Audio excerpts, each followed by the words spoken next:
अल्लाह जे रज़ामंदे जो सर्टिफिकेट साहब लाइ आहे।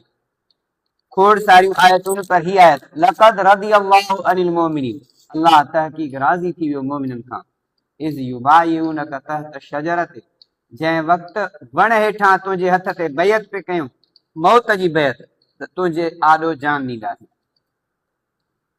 फअलिम मा फ़ी क़ुलूबिहिम, अल्लाह से हुनजे दिलनि में ॼातो पिए थी सची बैत था कनि। हे लोभी ऐं ठोभी न आहिनि, कुटी वारा मजनू न आहिनि, रत वारा मजनू आहिनि।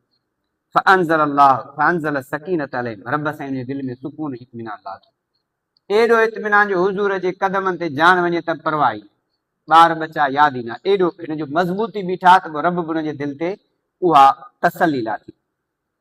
फरमाइबो असाबहुम फतहन करीबा, अल्लाह से हुननि खे वेझी फतह बि ॾिनी, वॾो इनाम इहो त रब जे रज़ा जो सर्टिफिकेट मिलियो।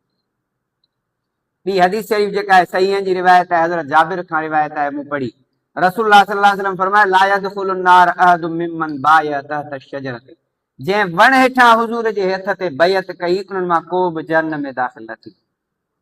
हुज़ूर जा सहाबी जन्नत में दाख़िल न थींदा, इहे सभई जन्नती आहिनि। सुलह हुदैबिया वक़्तु 1500 या ग़ालिबन 1400 सहाबी आहे जिन हुज़ूर जे हथ ते बैत कई, फरमायो को बि जन्नत में दाख़िल न थींदो। हुज़ूर सल्लल्लाहु अलैहि वसल्लम जी यार में जाम, ऐं उन्हनि खां अल्लाह साईं राज़ी आहे।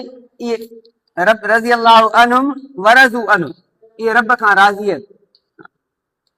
फरमाए वस्ताब सूरत तौबा आयत नंबर 100 में वस्ताबिकुनल अव्वलून मिनल मुहाजिरीन वल अंसार वल्लज़ीना तबअहुम बिइहसान रज़ियल्लाहु अन्हुम वरज़ू अन्हु, अगराई कंदड़ पहिरियां मुहाजिर ऐं अंसारनि वजा। हिकिड़ा मुहाजिर साहबी जेके मके मां हिजरत करे मदीने आया, ॿिया अंसारी जेके मदीने वारा हा, मददगार हा।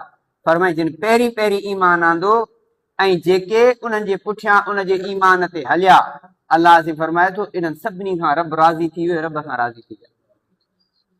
जिन हुदैबिया में वण हेठां हुज़ूर जे हथ ते बैत कई उन्हनि खां बि रब राज़ी, जिन ईमान में पहल कई अगराई कई उन्हनि खां बि रब राज़ी, जिन साहबिन इन्हनि जे तरीक़े ते ईमान आंदो, इन्हनि जे तरीक़े ते ज़िंदगी गुज़ारियो, उन्हनि साहबा खां, उन्हनि ईमान आणींदड़नि खां बि रब राज़ी थी वियो।